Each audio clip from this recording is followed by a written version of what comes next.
新聞的頭一條來看，這個新北市泰山透早6點外發生着死亡車禍，一台拖車可能是路骨失控，先會弄到分隔島，然後弄入去附近的工地。當時有一個行人就徛佇工地挖角的所在，去互弄死。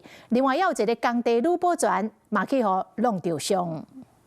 拖車經過路口，速度真緊，一路偏向正平，直接弄去人行道的挖角，當場甲一個過路人弄到，就連車燈攏斷去。不過車輛無停，繼續衝入工地。換一個角度看，拖車甲工地鐵皮護欄攏開去，就連消防水道頭嘛斷去咧噴水。這一槍弄到2個人，造成一個死，一個着傷。消防水道頭轟弄斷去，路裡出水泉，這邊2-3站樓管。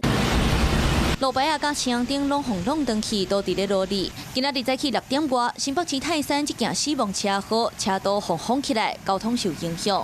現場拉起封鎖線，不過消防栓已經更新。當時肇事駕駛就是直衝人行道，接着撞進旁邊的警衛亭，就連保全也被波及。廁所裡面有多少人？2位。傷勢嚴重嗎？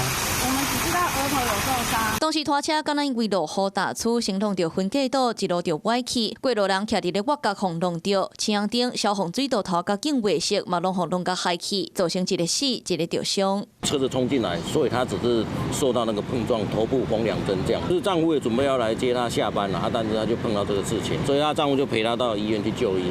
保全經理也馬上就是到醫院去。這位2001年開始，當咧做新泰運仔圳市地中衛工程，加在一透早也未開始施工，不過原來造成女保全着傷，佫較是互無辜的過路人過往。初步檢測，吊水駕駛無食毒，也是食酒洗車的狀況，敢若是車輛失控。詳細吊水原因，佫需要查清。